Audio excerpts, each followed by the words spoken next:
Yeah. And Islam is Okay. just an appropriated form of Judaism. Yeah. For So nothing else, how is it that the Quran how is it that the Prophet Muhammad, peace be upon him, how is it that he could have plagiarized or came up with the Quran if he was unlettered?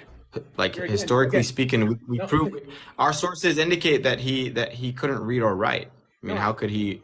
Okay, And he never even traveled outside of Arabia so as this is well. Just like Right. I mean, the signs of being like a little bit of a fanatic because you're judging me what do you mean by by the fanatic? tenets of your religion, right? I'm not What do you judging mean you by by what the fanatic? Talmud says. I'm not expecting you to believe something just because my Talmud says it, right? But you're expecting me to believe something that only But appears in the Quran. I just wanted to kind of add because we were talking earlier about prophets and messengers, and you were like, "Oh, well, Adam's not this and that." So we do have a are you maybe you might have not heard this before, but I'll say it again. Like we have a distinction between what a prophet is and what a messenger is. We don't view them to be the same. So like for us, a messenger is someone, well, a messenger of God who receives a law. Like so, we view Moses to be a messenger because he was given the Torah.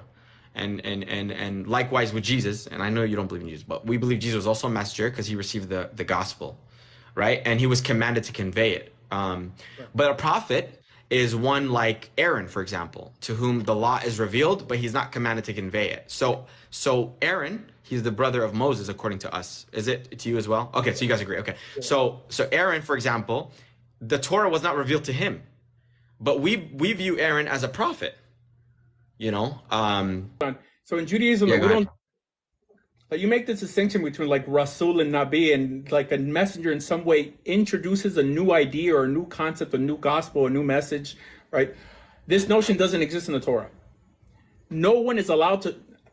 It appears twice in the Torah. Don't add or take away from it. Lo tosef alav velo tugar mimenu. We can't take away from anything or add to what the Torah has written. If we add anything, we call it rabbinic, or we'll call it part of oral law. But we'll never say this is an extension or a progression in our revelation. We're not allowed to do that. Now, messenger in Hebrew is malach.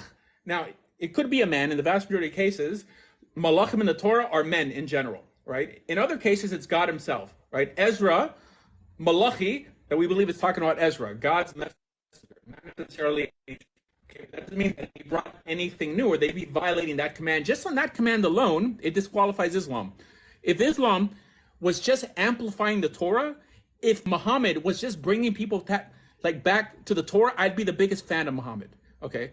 I'm sorry. Can But you he repeat that didn't do again? that. Can you repeat that again? Okay. If Muhammad was just bringing people back to the Torah, forget about the narrative, the commandments in the Torah, I would be the biggest fan of Muhammad. Okay. Which would How could include he him. how could he have done that if they couldn't like trace it back to prove that it was the one Moses used to preach? Oh, How could he have so done that? it's funny. It was enough for Christians to accept it. It was enough for the church to accept it, for the Jews to accept it, but only because the Muslims had an issue with it. And don't forget, Muhammad supposedly was unlearned, so it's his word against everybody Yeah. else. Right. He's unlettered. Yeah. Okay, so you're taking the advice of someone who can't even read to tell not just the Jews, but the Christians of the time, the church fathers, this is all corrupted, and only we have the new messages.